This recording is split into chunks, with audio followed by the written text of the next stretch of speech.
Hey guys, ഞാൻ MT. ഞായറാഴ്ച ആയതുകൊണ്ട് തന്നെ ഒന്ന് പുറത്തേക്ക് ഇറങ്ങാന്ന് വിചാരിച്ചു. പോവാൻ വേണ്ടി വണ്ടി എടുത്തപ്പോഴാണ് വണ്ടിയുടെ ഉള്ളത്തെ അവസ്ഥ. മഴക്കാലമായതുകൊണ്ട് തന്നെ ചളി ചവിട്ടി കയറിയിട്ട് വണ്ടിയുടെ അകം മൊത്തം ചളിയിട്ട് കിടക്കും. പിന്നെ ഒന്നും നോക്കില്ല, വണ്ടി എടുത്ത് നേരെ വിട്ട് വണ്ടി നേരെ വാഷിങ്ങിന് ഇട്ട് കൊടുത്ത്.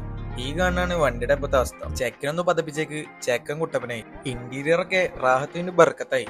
പിന്നെ നമ്മള് നേരെ അബൂനും കുട്ടി നമ്മള് നേരെ ഇവോൾവ് കിട്ട്. ഒരു ചെക്ക് ട്രൈ നോക്കി പറ്റിയില്ല, അടുത്ത ട്രൈ നോക്കി അതും പറ്റിയില്ല. മൂന്നാമത് ഇട്ടത് ഈ ഒരു ഫുൾ സ്ലീവ് ആണ്, അതെന്തായാലും പറ്റില്ല. മിറർ കണ്ട ഒരു പതിവ് മെയിനാവല് നിർബന്ധ. അങ്ങനെ കോസ്റ്റ്യൂം മാറ്റി നമ്മളൊരു ചായ അടിക്കാൻ വിചാരിച്ചു. ഇരിക്കണാണ് എന്റെ രണ്ടാമത്തെ അമ്മയുടെ മൂത്ത അബദ്ധം. രസികന അങ്ങനെ ഒരു 500 പെട്രോളും കുത്തി നമ്മള് നേരെ വിട്ട്. പോണ വഴിക്ക് നല്ല പാടം കണ്ടപ്പോ അവിടെ ഇറങ്ങി 2 ഫോട്ടോ എടുത്ത്. അവിടുന്ന് നേരെ ഇങ്ങനെ പോകുമ്പോഴാണ് ഒരു താത്താന്റെ ഒരു ചെറിയ ചായക്കട ഉണ്ട്.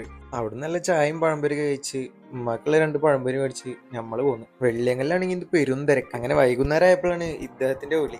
ഫുഡ് കഴിക്കാൻ പോവാന്ന് പറഞ്ഞ് പട്ടാമ്പിക്ക് ഇറങ്ങിയത്. അപ്പോഴാണ് യാദൃശികമായി നമ്മളെ മൂസാക്കനെ കണ്ടത്. നമ്മളിന്ന് വന്നിട്ടുള്ളത് പട്ടാമ്പിയിൽ അത്യാവശ്യം വൈറലായിട്ടുള്ള ക്രീംസ് ആൻഡ് ക്രംസ് ആണ്.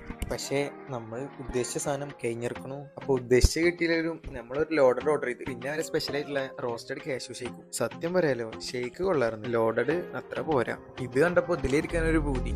അത് കഴിഞ്ഞപ്പോ ഓനക്കൊരു പൂതി. അതും കഴിഞ്ഞ് ഹൈപ്പർ മാർക്കറ്റ് പോയപ്പോഴാണ് ഈ പൊട്ടന് കുറച്ച് മട്ടൻ വേണം പറയാൻ. അങ്ങനെ മട്ടൻ പൊതിഞ്ഞു വാങ്ങി നമ്മള് പോന്നു. പിന്നെ ചെക്ക് ഒരു ഡയറി മിൽക്കൊക്കെ മേടിച്ചെന്ന്. അത് കഴിഞ്ഞപ്പോ ചായ കിട്ടിയില്ലാണ്. പിന്നെ ഒരു മിന്റ് ടീ അടിച്ച് നമ്മള് നേരെ പെരേ പോന്നു. അപ്പൊ ഇന്ന് ഇത്രയൊക്കെ തന്നെ ഉള്ളൂ. സബ്സ്ക്രൈബ് ചെയ്താ ഇനി കാണാം.